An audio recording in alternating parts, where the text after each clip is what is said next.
welcome to Science Now. The world of chemistry was rocked this week by an explosion at the dynamite factory. Equally shocking was the discovery of a new chemical element, the heaviest yet known to science. With me is its discoverer, Professor Mike Hunt of Kickstarter Research at the University of Basingstoke. Mike, good evening. Good evening. Nice to finally get on the telly.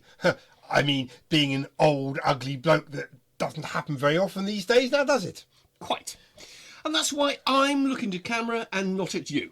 So, Mike, tell us about this latest colouring in of the periodic table. Oh no, colouring in is geography. This is infilling and mining a gap, like on the London Underground.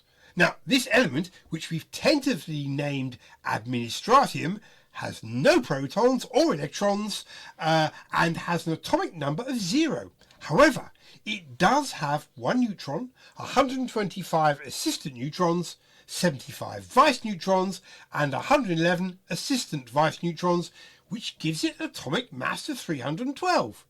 These 312 particles are held together by a force that involves continuous exchange of meson-like particles, which we call morons. Morons? Yes, since Administratium has no electrons, it's totally inert. Inert? Yes, not at all reactive to anything, like a sleepy teenager on a Saturday morning. How do we know it's there then? Well, it can be detected chemically as it actually impedes every reaction it comes into contact with. A minute amount of Administratium causes just one reaction to take over 4 days to complete, when it would normally have occurred in less than a second. Is it safe? Is it, for instance, radioactive? Safe, but inhibiting and irritating.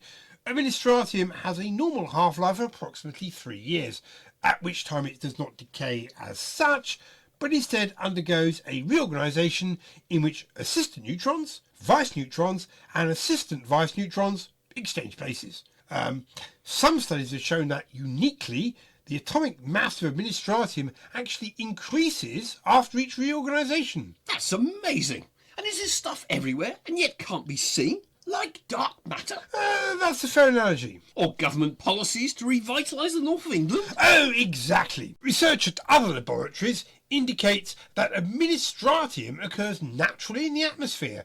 It tends to concentrate at certain points, such as government agencies, large business corporations, schools, local councils, anywhere in fact where there's what we scientists call middle management. It can usually be found residing in the newest, best appointed and best maintained buildings. So, not dangerous then, just irritating. Well, no. We believe Administratium to be toxic at any level of concentration.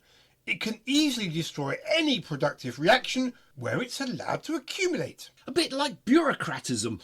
Quite similarly, yes. Attempts are being made to determine how Administratium can be controlled to prevent irreversible damage. But results to date are not promising. Even where it is totally removed, it sadly accumulates again. I am being paid for this, by the way, aren't I? Well, since your discovery, we're trying to discourage Administratium. Sorry. I'll take cash. No need to involve the Inland Revenue.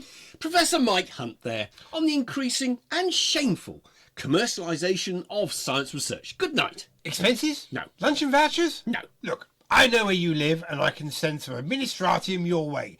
Dump some in your garden. Here's a fine. Professor Hunt, good night.